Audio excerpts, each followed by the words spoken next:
پہلی چیز یہ ہے کہ اپنے بچوں کو آزاد چھوڑ دیجئے، اسے جو کھیلنا ہے کھیلنے دیجئے، بلکہ امام نے بیان فرمایا ہے کہ مستحب ہے کہ وہ 7 سال تک کھیلے، اسے کھیلنے دیجئے۔ جس طریقے سے ہمارے لیے نمازیں مستحب ہیں، عزاداری مستحب ہے، اسی طریقے سے اس کے لیے کھیلنا مستحب ہے، اس کو کھیلنے دیجئے۔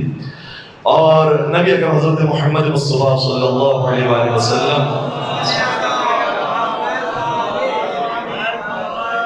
ایک مرتبہ در سیدہ کائنات پر تشریف لے جاتے ہیں، اپنی بیٹی سے ملاقات کرتے ہیں، بیٹی کسی کام سے گھر سے باہر تشریف لے جاتی ہیں اور امام حسن امام حسین کو اپنے بابا کے پاس چھوڑ دیتی ہیں۔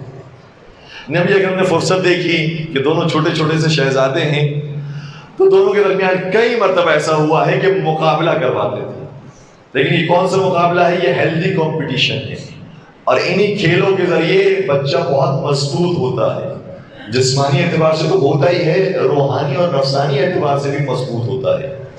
مختلف کمپٹیشن ہمیں ملتے ہیں اور مختلف مقابلے کروائے گئے ہیں، اس میں سے یہاں پر روایت کا جملہ یہ ہے کہ دونوں شہزادوں سے کہا آ جاؤ، اور دونوں ایک دوسرے سے کشتی لڑو۔ اب یہ وہ زمانہ تو نہیں ہے کہ جو ہمارا زمانہ ہوگا جس کے اندر عجیب و غریب گیمز ہیں، پرانے زمانے میں گیمز بھی اتنی تندرست ہوا کرتی تھی کہ ہر گیم کا کوئی نہ کوئی فائدہ ہوتا ہے، سوئمنگ کا ہو اور ہارس رائڈنگ کا ہو، اسب سواری کا ہو، اسی طریقے سے جو اسلحے چلانے کا ہو، یہ ساری کی چیزوں کا کوئی نہ کوئی مقصد ہوتا تھا۔ آج بچے موبائل کے اندر جو مصروف ہو گئے ہیں تو موبائل ہی کو پوری دنیا سمجھ بیٹھے ہیں، اور میں موبائل کی جو لت پڑی ہے اس کے بڑے نقصانات ہیں، انشاءاللہ موقع ملے تو تفصیل سے عرض کروں گا۔ اس کا ایک نقصان یہ ہے کہ جب موبائل میں وہ گیم کھیلنا ہوتا ہے تو ذرا توجہ فرمائیے گا، وہ ذرا سا ایک بٹن دباتا ہے، تھوڑی سی چھوٹی سی کامیابی حاصل کرتا ہے تو موبائل جو اسے آفر دیتا ہے، جو کامیابی دیتا ہے، وہ کتنی دیتا ہے؟ ایک پوائنٹ پر تمہیں $1000 مل رہے ہیں، یا نوٹ کیجئے گا، اسے ایک پوائنٹ پر 10 سونے کے سکے مل رہے ہیں۔ وہ سمجھ رہا ہوتا ہے کہ حقیقی دنیا میں بھی ایسے ہی ہوتا ہے، میں اگر کوئی کامیابی حاصل کر لوں گا، میں چھوٹا سا کام کر لوں گا، میں دکان پہ بیٹھ جاؤں گا تو مجھے تو پیسوں کا انبار لگ جائے گا۔ وہ خواب خیالی میں مبتلا ہو جاتا ہے، وہ ورچوئل ورلڈ کے اندر چلا جاتا ہے۔ حقیقی دنیا اور ہے، مجازی دنیا اور ہے۔ تو بہترین یہ تندرست مقابلہ ہوا، اور جب مقابلہ ہو رہا تھا اتنی ہی دیر میں شہزادی کون تشریف لائی۔ کیا دیکھا کہ دونوں شہزادوں میں مقابلہ ہو رہا ہے، وہ تو طبیعی بات ہے، اس میں کوئی مذائقہ نہیں ہے، لیکن نبی اکرم حسن مشتبہ کا ساتھ دے رہے ہیں۔ اے حسن تم حسین کو ہراؤ، اے حسن تم حسین کو بچھاڑو، اے حسن تم حسین کو مارو۔ یہ عجیب منظر تھا سیدہ کائنات کے لیے، کبھی ایسی تفریق نہیں دیکھی کہ یا رسول اللہ آپ کو کیا ہو گیا، بڑے کو آمادہ کر رہے ہیں کہ وہ چھوٹے کو مارے۔ اس موقع پر نبی نے فرمایا اے سیدہ کیا تم پسند نہیں کرتی کہ میں حسن کا ساتھ دینے والا ہوں اور جبرائیل حسین کا ساتھ دینے والا ہوں؟ اللہ اکبر، یا رسول اللہ، یا علی آلہ۔ ابو طالب کی اولادوں کا بچپن اور ہوتا ہے، یہاں ایک طرف سے نبی ساتھ دے رہے تھے تو وہاں جبریل دوسری طرف ساتھ دے رہے تھے، اے حسین حسن کو بچاڑو، اے حسین حسن کو ہراؤ۔ اور یہ کمپٹیشن میں نے عرض کیا آپ کی خدمت میں کہ اس عمر میں اگر ہو جاتا ہے، اور یہ ہم سب کے لیے رول ماڈل ہیں، ہمیں سکھانے کے لیے آئے ہیں، ورنہ وہ تو ویسے ہی بادشاہ تھے، یہ تو ہمیں سکھانے کے لیے آئے ہیں کہ اپنے بچوں کی ایسی تربیت کی جاتی ہے کہ اگر اس عمر میں وہ جیتنا اور ہارنا سیکھ جاتے ہیں تو پھر بڑے ہو کر زندگی میں بڑی بڑی ہار کو بھی قبول کر سکتے ہیں، اور پھر ان کے حوصلے پست نہیں ہوتے، مقابلے کے لیے تیار رہتے ہیں۔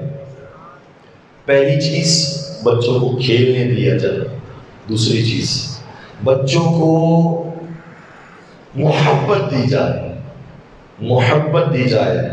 ابھی محبت بھی ایک بہت وسیع مفہوم ہے اور بہت ساری اس کے اندر باتیں آ سکتی ہیں، لیکن محبت کو میں ایک چھوٹی سی بات اس سے عرض کروں۔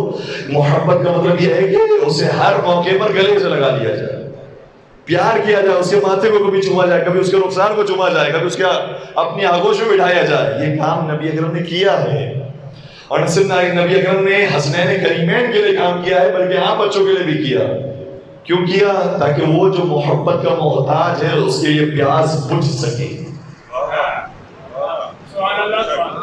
ہر بچہ محبت کا محتاج ہوتا ہے، اور کتنے ایسے بچے ہیں جو یتیم ہیں، بالخصوص وہ محبت کے بہت محتاج ہوتے ہیں۔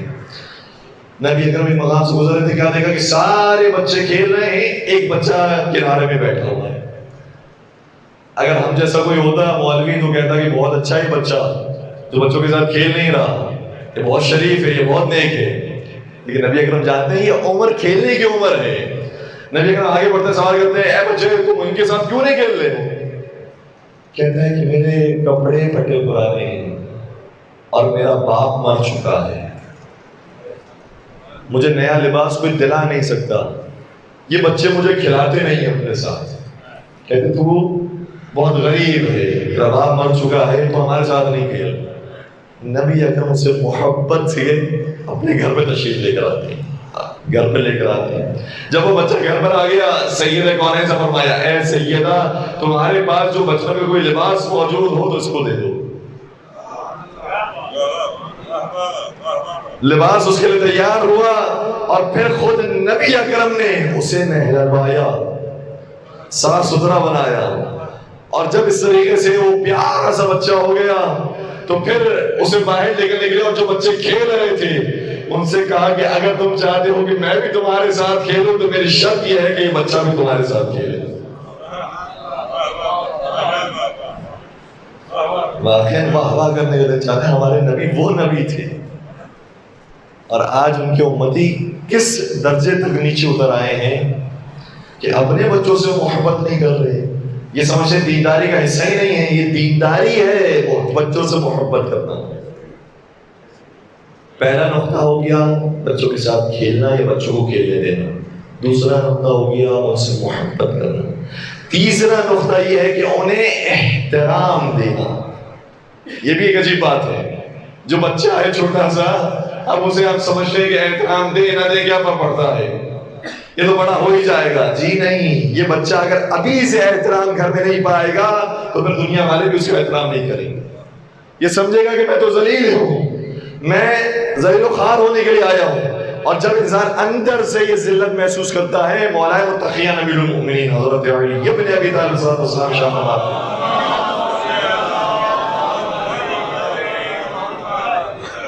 کیا خوبصورت جملہ ہے جو مولانا شاہ فرمایا، من ہانت علیہ نفسہ فلا ترجو خیرہ۔ یاد رکھو جو شخص اپنے اندر سے ذلیل اور رسوا ہو جاتا ہے پھر وہ بڑے ہو کر کوئی نیک کام بھی انجام نہیں دیتا، کہے گا میں تو ویسے ہی ذلیل ہوں اور گناہ پہ گناہ کروں، کیا فرق پڑتا ہے؟ کبھی وہ نیکیوں کی امید اس سے نہیں رکھتا۔ جو بچپن میں احترام پاتا ہے، بچپن میں اس کی شخصیت بن جاتی ہے، بچپن میں اسے ایک مقام دیا جاتا ہے، وہ کہتا ہے نہیں میں گناہ نہیں کروں گا، میں گناہ سے اپنے آپ کو آلودہ نہیں کروں گا، میں دنیا پرست نہیں بنوں گا، میں شہوت پرست نہیں بنوں گا، اس کا ایک احترام ہو جاتا ہے۔ اور اسی کے مقابلے پھر مولا متقیان امیر المؤمنین حضرت علی ابن ابی طالب علیہ السلام فرماتے ہیں، اور یہ نہج البلاغہ کا جملہ ہے، جو نوجوان سرچ کرنا چاہیں اس جملے کو سرچ کیجئے گا، من کرمت علیہ نفسہ، جو اندر سے اپنے آپ کو محترم سمجھتا ہے کہ میں بھی کوئی مقام رکھتا ہوں، میرا بھی دوسروں کی نگاہ میں کوئی احترام ہے، جس کا احترام دوسروں کی نگاہ میں ہوتا ہے، ہانت علیہ شہواتہ، تو گناہ اس کی نگاہ میں بس ہو جاتے ہیں، وہ گناہ کی طرف کبھی نہیں جاتا، کہتا ہے میں بڑا آدمی ہوں، گناہ کر کے میں اپنے آپ کو آلودہ کیوں کروں؟ اور یہ جملے وہ ہیں جو حضرت ابو طالب علیہ السلام نے شاہ فرمائے ہیں۔ اللہ صلی اللہ علیہ وسلم، یا تکبیر، اللہ اکبر،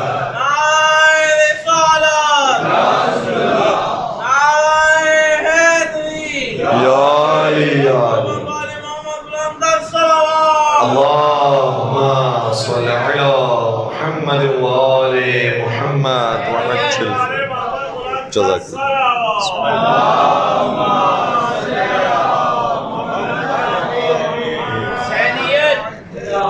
یزیدیت اہل بیت کے دشمنوں پر لعنت بے شمار، محمد وآل محمد بلند سے بلند تر صلوات، اللهم صل على محمد محمد وآل محمد وعجل فرجہ. پروردگار آپ سب کو صحت و سلامتی عطا فرمائے. ماشاءاللہ آپ جو حوصلے بلند کرتے ہیں اس کے بعد مزید ہمیں انرجی ملتی ہے کہ مزید آپ کی کلام مطالعے کو بیان کر سکیں.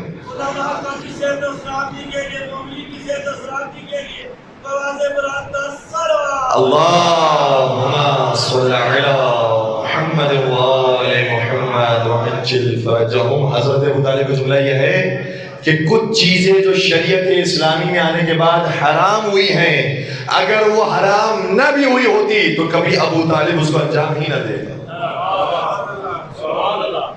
کیا خوبصورت جملہ ہے. ہم اس لیے انجام نہیں دیتے کہ وہ حرام ہے. ابو طالب فرماتے ہیں اگر حرام نہیں بھی ہوتی اتنی قبیح ہے وہ چیزیں کہ ابو طالب کی فطرت اسے مانتی نہیں. ابو طالب کا ضمیر یہ گوارا ہی نہیں کرتا کہ وہ چیز انجام دے. تو کچھ افراد وہ ہوتے ہیں کہ جن کی شخصیت ایسی بنی ہوتی ہے گناہوں سے نفرت ہو جاتی ہے, پھر ان کے سامنے موبائل بھی دے دیں تو کبھی وہ ایسی غلط چیزیں نہیں دیکھیں گے.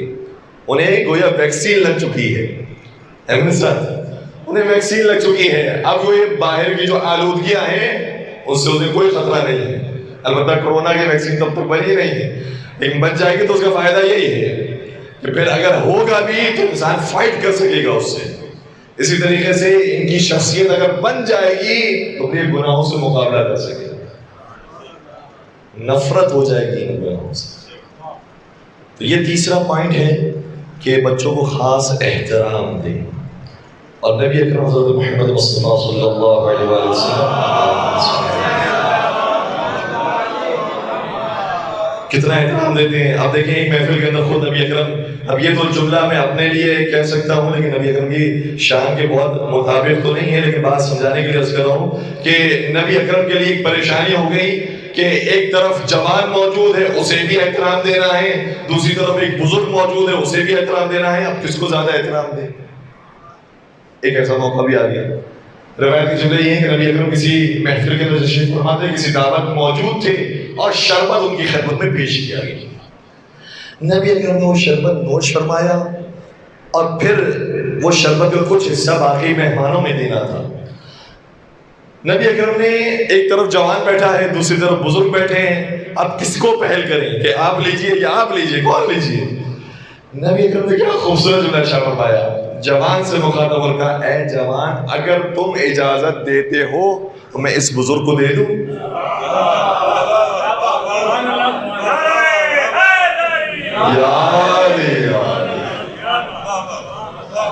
لیکن جوان بھی ہم جیسا ہی کوئی ہوگا کہنے لگا یا رسول اللہ نہیں میں اجازت نہیں دیتا. اور پھر نبی اکرم نے اپنے جملے کی جو سچ جملہ کہا ہے, کوئی تعارف کے ساتھ نہیں, کوئی تکلفانہ جملہ نہیں ہے, اس لیے باقاعدہ جب جوان نے کہا کہ میں اجازت نہیں دیتا تو نبی اکرم نے وہ شرط اس کے حوالے کر دیا. لیکن یہ ہمیں طریقہ بتا دیا کہ دیکھو ایسے مشکل حالات کے اندر کس طریقے سے نکلا جاتا ہے, کیسے احترام خیال رکھا جاتا ہے, ہر ایک کو ساتھ لے کر چلا جاتا ہے. اگر آپ اجازت دیں تو میں ان کے حوالے کر دوں. اور اسی طریقے سے ہمیں چھٹے سرکار حضرت امام جعفر صادق علیہ السلام کی زندگی میں یہی احترام نظر آتا ہے کہ بچوں کو بطور خاص احترام دیا جائے, انہیں شخصیت دی جائے. امام ابو حنیفہ اعتراض کرنے کے لیے چلے امام کی خدمت میں, کہنے لگے کہ آپ کے بیٹے کو میں نے نماز پڑھتا ہوا دیکھا ہے. ظاہراً یہ مسجد کوفہ کا واقعہ ہونا چاہیے. مسجد کوفہ میں آپ کے بیٹے نماز پڑھ رہے تھے, ساتھ سرکار یعنی امام نماز پڑھ رہے تھے. کہا کہ وہ نماز جہاں پر پڑھ رہے تھے لوگ آنا جانا کر رہے ہیں. اور آپ جانتے ہیں کہ برادران اہل سنت کی یہاں ان کی فقہ میں ایسا ہے کہ اگر سامنے سے کوئی شخص گزر جائے تو نماز باطل ہو جاتی ہے. جب انہوں نے کہا کہ ایسی جگہ پر نماز پڑھ رہے تھے جہاں پر نماز باطل ہو جاتی ہے, کیونکہ بہرحال خانہ خدا اور انسان کے درمیان کنیکشن ٹوٹ جاتا ہے. اب یہ بھی عجیب بات ہے, میں کہنے میں مجبور ہو رہا ہوں کہ وہ جو جماعت کے اندر تو کوئی کنیکشن نہیں رکھتے ہیں, ان کا فرادہ میں کنیکشن ٹوٹ جاتا ہے. لیکن بہرحال جو جن کی فقہ ہے اس کے مطابق وہ چلتے ہیں. سامنے سے جو شخص گزر جائے اسے پڑھنے والے کی نماز باطل ہو جاتی ہے. کہا کہ اے امام صادق آپ کا بیٹا اس طریقے سے نماز پڑھا تھا کہ لوگ آنا جانا کر رہے ہیں اور وہ کسی کو منع نہیں کر رہے تھے. امام نے نہیں فرمایا میں اس کی وجہ بتاتا ہوں کہ کیوں میرا بیٹا یہ کام کر رہا تھا, نہیں فرمایا کہ میرے بیٹے کو بلاؤ وہی خود وجہ بتائے گا. یہ ہے بیٹے کو احترام دینا، یہ ہے بیٹے کو مقام دینا. جانتے ہیں کہ بیٹا ایسا جواب دے سکتا ہے جو باپ بھی دے سکتا ہے، خود بیٹا ہی کیوں نہ دے.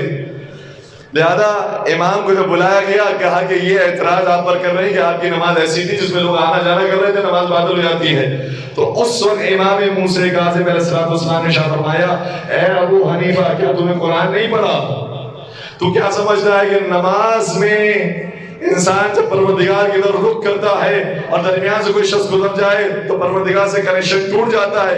یاد رکھ، پروردگار کسی اور مقام پر نہیں ہے، بلکہ قرآن یہ کہتا ہے نحن اقرب الیہ من حبل الورید، خدا ہماری شہرک سے زیادہ قریب ہے. مجھے کوئی ایسا انسان پتا جو میرے اور میرے شہرک کے درمیان سے گزر جائے.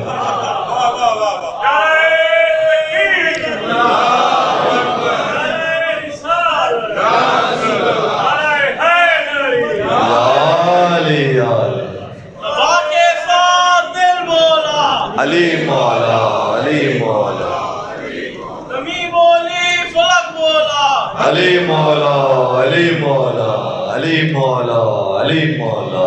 مل کر درود پڑھ دیجئے محمد وآل محمد وآل محمد جل فرجہم. تو یہ تین نقطے بزرگان تو مجھ سے زیادہ بہتر جانتے ہیں. میں تو صرف اپنے ان نوجوانوں کے لیے عرض کر رہا ہوں کہ جو ابھی شادی کرنے والے ہیں انشاءاللہ ان کی یہاں اولاد کی نعمت انہیں عطا ہونے والی ہے. انشاءاللہ پروردگار انہیں اولاد صالحہ عطا فرمائے، انشاءاللہ وہ اولاد عطا فرمائے کہ اس زمانے کے امام کے لشکری سپاہیوں میں سے قرار پائیں. تو تین چیزیں یہ ذہن میں رہیں، ایک انہیں آزاد چھوڑ دیا جائے، یہ 7 سال تک بچے کے لیے بالخصوص آزاد چھوڑ دیا جائے، انہیں کھیلنے دیا جائے. دوسری چیز کہ شدید محبت دی جائے. تیسری چیز کہ انہیں شدید احترام دیا جائے. اب اگر یہ اس طرح سے شخصیت اس کی آگے بڑھتی ہے تو یاد رکھیے وہ شخص کوئی گناہ کرنے والا نہیں ہوگا، گناہ سے خود بخود پرہیز کرنے والا. یہاں پر آنے کے بعد ایک اور بات بھی میں عرض کر دوں کہ بعض دفعہ لوگ جب اس طرح کے مطالب کو بیان کیا جاتا ہے کہ وہ گناہ نہیں کرنے والا ہوگا تو ایک کیس ہمارے سامنے لے کر آ جاتے ہیں، دیکھیں میں نے سب کچھ یہ کر کے دکھایا، یہ پھر بھی گناہ کرتا ہے. یاد رکھیں سائنسی علوم کے اندر اور انسانی علوم کے اندر یہ فرق ہوتا ہے. سائنسی علوم ہوتے ہیں کہ جب اس میں فارمولا دیا جاتا ہے، کوئی قانون بتایا جاتا ہے، تو آپ چاہے پاکستان میں ہو، چاہے ہندوستان میں ہو، چاہے ایران میں ہو، چاہے امریکہ میں ہو، اسی قانون کے مطابق عمل ہو رہا ہوتا ہے. کیوں؟ کیونکہ وہ چیز انسانی نہیں ہوتی، غیر انسانی ہوتی ہے. بہت توجہ رکھیے گا، مجھے نہیں معلوم ہے کتنی بات پہنچا پا رہا ہوں. فرض کیجیے ایک چھوٹی سی مثال دیتا ہوں. پانی بوائل ہوتا ہے کتنے درجے پر؟ 100 درجے پر ہوتا ہے، 100 پر ہوتا ہے. 100 سیلسیس پر پانی بوائل ہو جاتا ہے. چاہے پاکستان میں بوائل کیجیے، تھرمامیٹر لگا کے دیکھ لیجیے. تھرمامیٹر اپنے گھر والا نہیں لگائیے ورنہ پھٹ جائے گا. تو 100 درجے پر پانی بوائل ہوتا ہے، چاہے ہندوستان میں کریں، پاکستان میں کریں، افغانستان میں کریں، عراق میں کریں، ایران میں کریں، دنیا جہاں کسی کونے میں کریں، 100 درجے پر پانی بوائل ہو جاتا ہے. البتہ تحقیقات اور بھی مزید آگے بڑھی، اس کا اور بھی نظریات ہیں، لیکن یہاں تک ابھی بات نہیں سن رہا. لیکن یہ کیا بات ہے، کیوں ایسا ہو رہا ہے، یہ کیوں فارمولا دیا گیا؟ کیونکہ یہ غیر انسانی ہے. لیکن انسانی جتنے بھی فارمولے ہیں سب ٹوٹ سکتے ہیں. ایک بہترین آپ اسے زندگی دیں، ایک بہترین آپ اسے ماحول دیں، بچے کی بہترین تربیت کریں، پھر بھی ہو سکتا ہے کہ بچہ پیدا ہو تو حضرت نوح علیہ السلام کی نافرمان بیٹی کی طرح پیدا ہو جائے. کوئی کہہ تو نہیں سکتا کہ حضرت نوح علیہ السلام نے کوتاہی کی، حضرت آدم علیہ السلام کی نافرمان بیٹی کی طرح پیدا ہو جائے. کوئی یہ کہہ تو نہیں سکتا کہ حضرت آدم علیہ السلام نے کوئی کوتاہی کی ہے. حضرت یعقوب علیہ السلام کے 11 بیٹے، بلکہ 12 بیٹے ہیں، 11 وہ تھے کہ جو حضرت یوسف علیہ السلام کو مارنا چاہتے تھے، کسی طریقے سے تکلیف پہنچانا چاہتے تھے، لیکن وہ سارے بیٹے اور ہیں، یوسف اور ہیں. تو میں تو انبیاء کی مثالیں دے رہا ہوں، ہماری آپ کی تو کوئی اوقات نہیں ہے. ہم اپنی طرف سے کوشش کر سکتے ہیں کہ وہ بہترین ماحول دے کہ انشاءاللہ وہ بڑا ہو تو امام زمانے کے لشکر میں سپاہی بنے. ہم بہترین ماحول دینے کی کوشش کر سکتے ہیں، اس کے علاوہ اور کچھ نہیں کر سکتے. اس لیے میں آپ کی خدمت میں عرض کروں کہ کبھی کبھار ایسا بھی ہوتا ہے کہ جب بچوں کو ایسا ماحول دیا جاتا ہے، بچہ بڑا ہوتا ہے تو کچھ چھوٹے موٹے وہ گناہ ہو سکتا ہے کہ کرے. بہرحال ہمیں اس پر توجہ دینی چاہیے، اسے کسی طریقے سے اچھے طریقے سے راہ راست پر لانا چاہیے.